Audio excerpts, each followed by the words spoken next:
Hi, my name is Dr. Jessica Gano, and I am your instructor for this course. This is EMPA511B Section 1.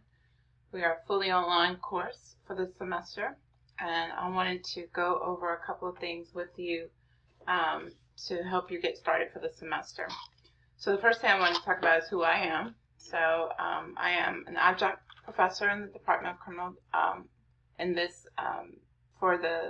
I am a full professor in the Department of Criminal Justice at North Carolina Central University in Durham, North Carolina.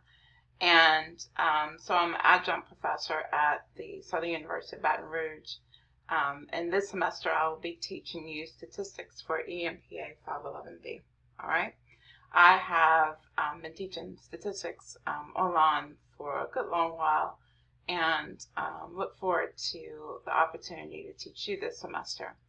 My background is criminal justice. It is specifically juvenile justice, so a lot of the resources or a lot of the examples I will give you will be in that realm of the public area of juvenile justice. So, and I will look for other resources to use this semester as well, trying to give you a variety of things, but I can tell you that most of what I have and use will be in the area of juvenile justice.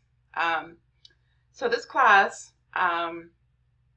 is about learning to interpret statistics. So we're not going to do a lot of calculating. In fact, we're not going to do any calculating. We're going to use SPSS to print out outputs for us, and then once we get those outputs, we're going to interpret that data.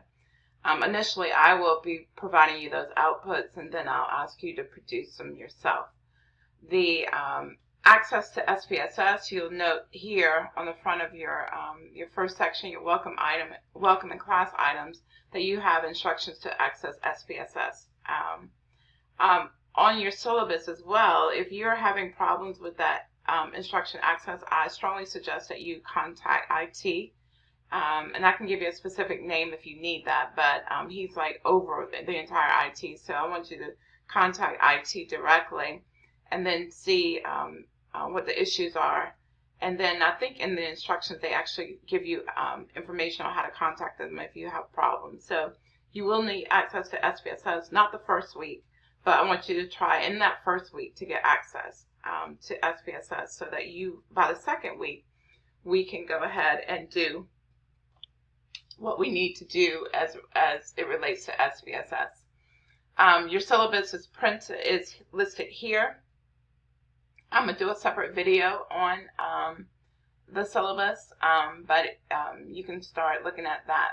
Your first week. So this class is about learning how to interpret data and making sense of that data.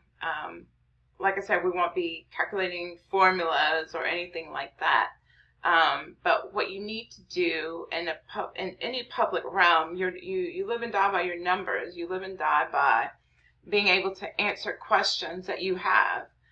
For instance, questions such as the impact of, say, a particular city street light, stoplight on a particular corner. How much impact would that have on the traffic in that area and that kind of thing. So you need to be able to look at the statistics in terms of what is the percentage of drivers that come through there at a particular time of day, what percentage of accidents occurred, and what percentage of those accidents have resulted in injury or death. So statistics will help you with that. So you need to be able to then make sense of that, and so that you can then develop your policies out of those numbers. You also need to know what is good data and what is bad data. And so I will show you how to manage that information in the realm of statistics, all right? And then people are always handing public officials information and data, and you need to be able to assess that data in terms of, again, like I said, whether or not it's good data or bad data. And then can you really develop your policies from the questions that they asked in the data that they've provided? So it'll be important for you to understand those things and then be able to then make sense of that data to develop your policies as you get into these areas of public administration. In the first week, what we're going to do, anytime we introduce a module, and we're going to go over 2 modules in this class, univariate module and the bivariate module. Univariate module looking at one data in terms of the one variable. Bivariate is looking at the relationship between 2 variables, or looking at the impact of one variable on another in terms of the data. So initially, and when I introduce those 2 modules, I will give you a bunch of videos, okay? And that's what you'll see for this week coming. You have a bunch of videos. Most of them are less than 10 minutes long, though, all right? And in those videos, you need to take notes on what you are hearing in those videos.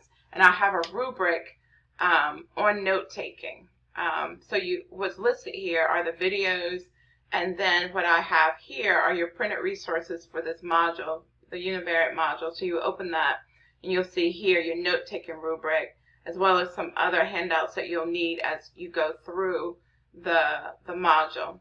And then the only assignment you'll have this week, as of right now, is taking notes on your videos. And you need to take notes on all of those videos, and then upload those notes here. So I expect to see about at least 5 pages of notes based off of those videos, okay? Which leads me to your syllabus. And I'll just do a separate video on the syllabus,